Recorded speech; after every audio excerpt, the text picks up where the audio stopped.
जंगलों के बीच और मौसम सुहाना, झमाझम बारिश और दिल दीवाना। नमस्कार दोस्तों, स्वागत है आपका हमारे यूट्यूब चैनल एक्सप्लोरर विवेक जॉर्डन में। यह एपिसोड चित्रकूट सीरीज़ का दूसरा एपिसोड है। इसकी शुरुआत हम सती अनसुईया आश्रम से करेंगे। आश्रम तक पहुंचने के लिए आपको ऑटो स्टैंड से लगभग 500 मीटर पैदल चल के जाना पड़ सकता है। सती अनसुईया आश्रम जाने से पहले ही लेटे हनुमान की 20 फीट की प्रतिमा है, जहां आप उनके दर्शन कर सकते हैं।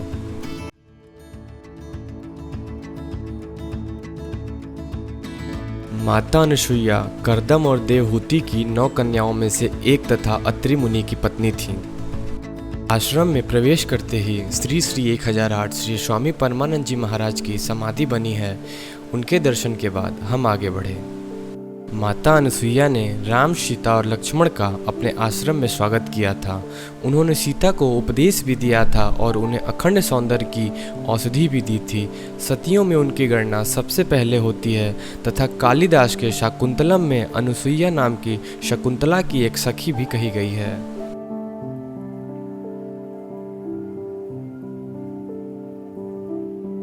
कथाओं के अनुसार यह बताया जाता है कि एक बार त्रिमूर्ति ब्रह्मा, विष्णु, महेश साधु का वेश धरकर सती अनसुईया के आश्रम पहुँचे तथा उनकी परीक्षा लेनी चाहिए और यह शर्त रख दिया कि हम आपसे भिक्षा तभी लेंगे जब आप निवस्त्र होकर भिक्षा देंगी। सती बड़े धर्म संकट में पड़ गईं। वह भगवान का स्मरण करके कहने लगी, यदि मैंने पति के समान कभी किसी दूसरे पुरुष को न देखा हो, यदि किसी देवता को पति के समान न माना हो, तो मेरे इस सतीत्व के प्रभाव से ये तीनों नवजात शिशु हो जाएं। तीनों देव नन्हे बालक होकर सती अनसुईया जी के पालने में खेलने लगे।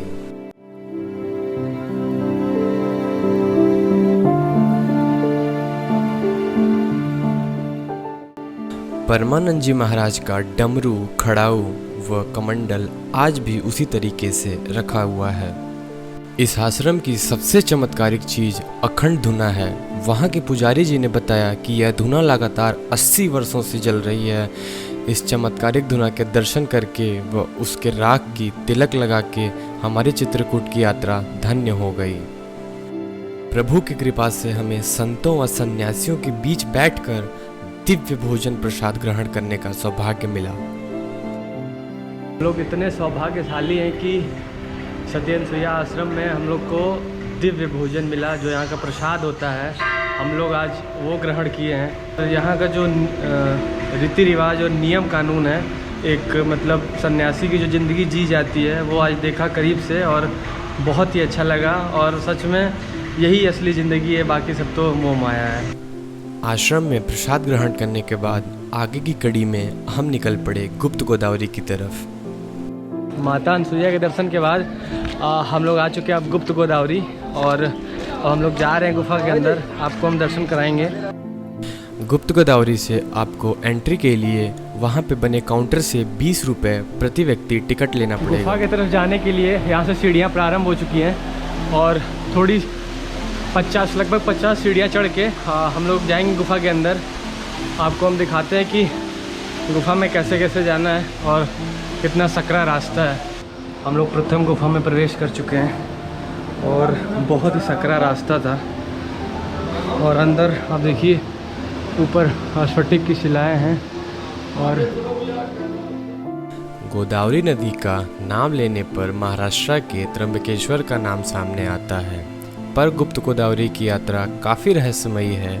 चित्रकूट का हृदय कहे जाने वाले रामघाट से दक्षिण की दिशा में लगभग 18 किलोमीटर की दूरी पर 2 प्राकृतिक गुफाएं हैं। लोगों की ऐसी मान्यता है कि ये गुफाएं 9.5 लाख वर्ष पुरानी हैं।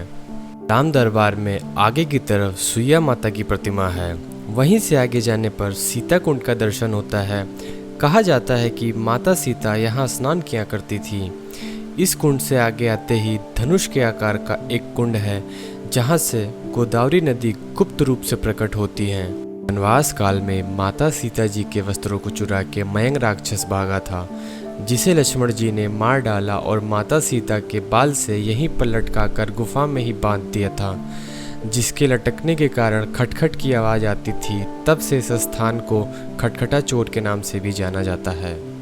प्रथम गुफा से बाहर आने पर हम प्रवेश करते हैं दूसरी गुफा में। कहा जाता है कि श्री राम के आगमन की जानकारी पाकर महर्षि गौतम की पुत्री गोदावरी जी नासिक से गुप्त रूप में भूमिगत मार्ग से होते हुए यहाँ आके प्रकट हुई थी। इस कारण इस गुफा को गुप्त गोदावरी के नाम से जाना जाता है। पथरीली चट्टानों की सकरी गुफा में घुटनों तक के पानी में आगे चलते हुए भक्त ईश्वरीय आस्था के साथ व प्रकृति के नैसर्गिक सौंदर्य का आनंद लेते हुए भगवान का जाप करते हुए आगे बढ़ते हैं। गुफा से बहती हुई पानी की साफ धारा आपको त्रेता युग के घटनाक्रमों का प्रत्यक्ष साक्षी बना देती है। आश्चर्यों और कौतूहल के विचारों से भरे हुए भक्त आगे चलकर गुप्त गोदावरी के उद्गम के पास दर्शन के लिए पहुंचते हैं और लगभग 9.5 लाख वर्ष पुरानी इस गुफा से बाहर आने के लिए एक दूसरे घुमावदार रास्ते से होते हुए बाहर आते हैं। गुप्त गोदावरी का दर्शन हम लोग का हो गया है। बहुत ही अच्छा और बहुत ही भव्य दर्शन हुआ है और वीडियो बनाने में बहुत मेहनत लगी है, तो कृपया लाइक जरूर करें और वीडियो का जो सबसे अच्छा पार्ट होगा कमेंट करके जरूर बताएं। लाइक और शेयर ठोक दीजिए, महाकाल का दबाकर लाइक और शेयर ठोक दीजिए। 5000 लौटे दिख जाना चाहिए। ये 4000 के लिए मैं यहाँ पे नहीं खड़ा हूँ। अपने चित्रकूट की यात्रा में सबसे अंत में हम पहुँच गए राम घाट। हम पहुँच चुके हैं राम घाट पे और जो राम घाट है वो मंदाकिनी नदी पे किनारे स्थित है और आज हम शूट करने वाले हैं यहाँ की आरती।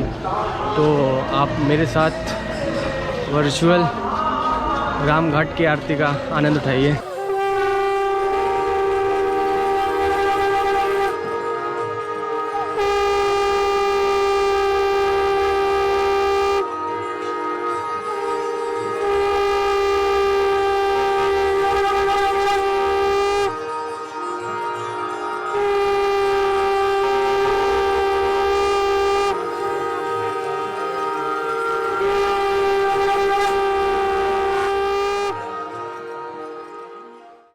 जय जय भगीरथ नंदिनी मुनि जय चकोर चंदी नर नाग विबुध बंदिनी जय जहनवालिका।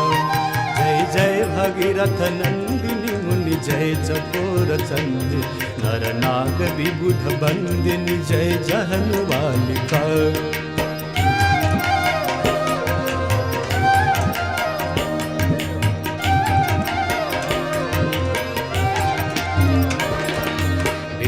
पद सरोज राशि शशीष पर विभार विष्णु पद सरोज राशि शशीष पर विभार त्रिपथ गासी पुण्य राशि पाप छालिका। त्रिपथ गासी पुण्य राशि पाप छालिका।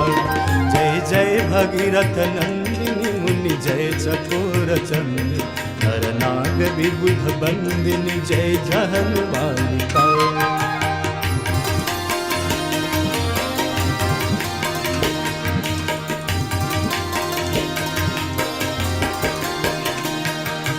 विमल विपुलव शिवारि शीतल त्रैतापहार विमल विपुलव शिवारि शीतल त्रैतापहार भावर वर विहंग तर तरंग मालिका। भावर वर विहंग तर तरंग मालिका। जय जय भगीरथ नंदिनी मुनि जय चकोर चंदी नर नाग विबुध बंदिनी जय जहनवालिका।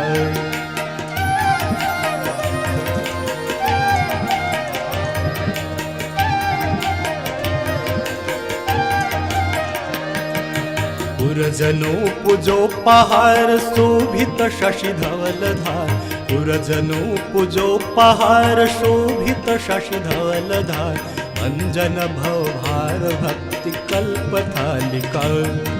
भंजन भव भार भक्ति कल्प थालिका।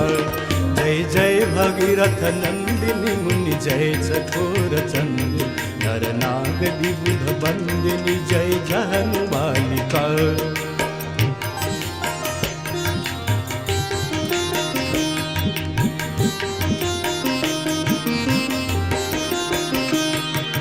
निज तटवसी विहंग जल थल चर पशुपतन निज तटवसी विहंग जल थल चर पशुपतन कीट जटिल तापस सब सरिस पालिका।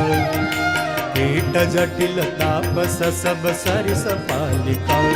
जय जय भगीरथ नंदिनी मुनि जय चकोर चंद नर नाग विबुध बंदिनी जय जहलवालिका।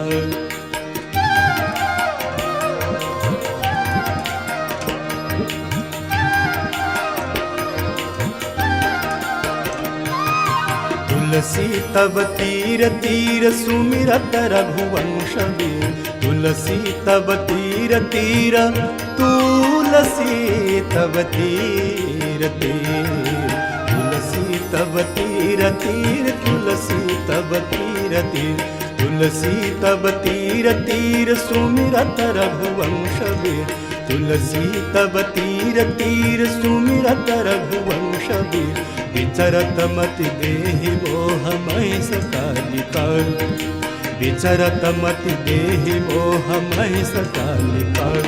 जय जय भगीरथ नंदिनी जय चकोर चंद नर नाग विबुध बंदिनी जय जहलवालिका। नर नाग विबुध बंदिनी जय जहलवालिका। नर नाग विबुध बंदिनी जय जहलवालिका।